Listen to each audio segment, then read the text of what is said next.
Europe 1 Sport, la Ligue des Champions. Céline Géraud. Allez, 20h51, on est là, on est ensemble jusqu'à 23h pour ce match bouillant, palpitant qui nous attend ce soir. Real Madrid face à Manchester City, tenant du titre, le Real, on le rappelle, qui affronte cette équipe qui fait sensation cette saison, mais cette fois en demi-finale encore. L'an dernier, on a tous en mémoire ce pénalty de Benzema qui avait sauvé le Real d'une élimination en prolongation lors de la demi-finale retour face à cette même équipe de City. Mais c'est plus la même équipe qui se présente ce soir. Alors le Real est-il encore capable de se sublimer pour passer l'obstacle anglais? Je vous pose la question, Juan José Dorado, le spécialiste européen du football espagnol. Le Real, il y a plus de maîtrise, c'est sûr, plus d'expérience, mais l'obstacle anglais cette année est costaud. Il est costaud comme il était l'année dernière, parce que techniquement l'année dernière, le Real était beaucoup plus faible. Il était plus faible qu'il ne l'est cette année. Ils ont réussi à sortir quand même le PSG, Chelsea. Et oui. On est tous d'accord. Mais je pense qu'ils sont capables de se sublimer comme ils l'ont fait face à Barcelone lors du dernier Classico. Ils sont allés battre 4-0 le Barça, comme ils sont allés battre Liverpool avec 5 buts. Donc ils sont capables de le faire. Après, c'est vrai que la défense de Madrid cette année est assez compliquée. Ils ont encaissé 32 buts en Liga, ce qui ne fait pas de la meilleure défense du championnat espagnol, qui est d'ailleurs Barcelone avec 11 buts. Mais du côté anglais, ils ne sont pas mieux parce qu'ils ont encaissé quand même 31 buts. Donc il n'y a pas des grosses différences hormis l'attaque. Sauf que du côté de Madrid, excusez-moi, vous avez Benzema, vous avez Vinicius, vous avez Rodrigo, vous avez Valverde qui sont titulaires et qui tous en plus de 10 buts. 29 pour Benzema, 22 pour 16 pour Rodrigo, 12 pour Valverde. De l'autre côté, excusez-moi, vous avez Foden qui a 10 buts. Bon, bien sûr, Haaland, mais les buteurs du côté anglais, vous les comptez vraiment avec les doigts d'une main et il y en a 3 en trop. Ouais. Donc, je crois que de ce côté-ci, la meilleure Real est capable de le faire. C'est Manchester City. François Marchal, Canal+.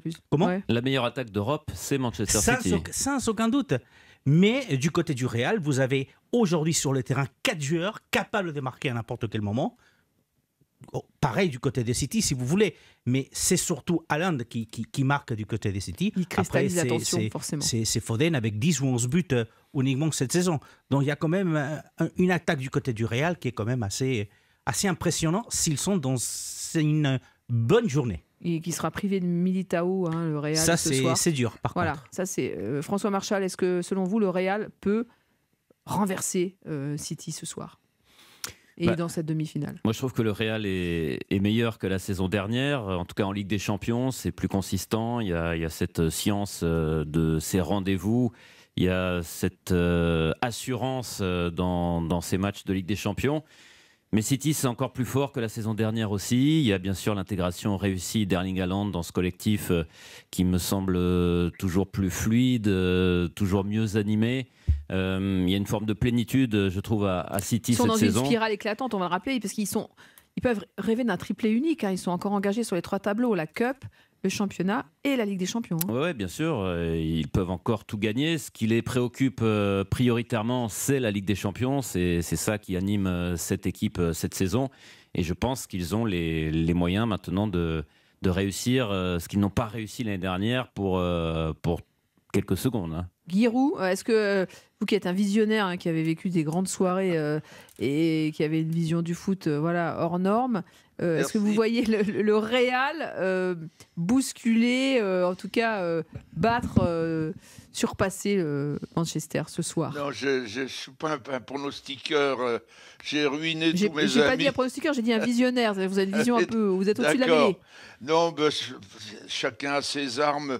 Je vois le Real un peu plus en difficulté. On est en fin de saison. Il y a des joueurs qui ont de l'âge. Je trouve que l'effectif de Manchester City est plus important pour jouer les différentes épreuves dans lesquelles ils sont. Et je pense que Manchester City va tenir, au moins tenir.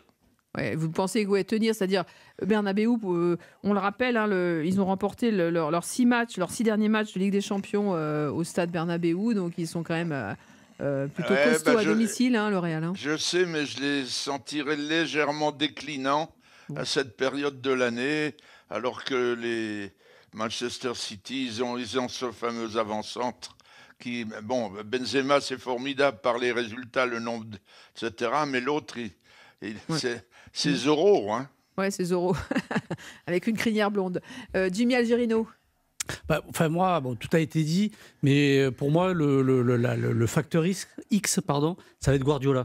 Parce que chaque fois, c'est vrai, des fois, il déjoue un petit peu, ou il tente des trucs, ça a été le cas. Ce soir, hein. On ne sait pas, mais...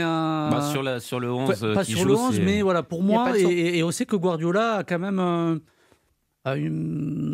face au Real de Madrid, que ce soit avec Barcelone, même avec Manchester, a peut-être ce petit truc d'infériorité, ce complexe, qui pourrait éventuellement faire que Manchester ne en termes de coaching, en termes d'organisation, même vis-à-vis de ses joueurs, alors que Ancelotti, il n'a pas cette sensation-là. Donc pour moi, tout va dépendre de Guardiola.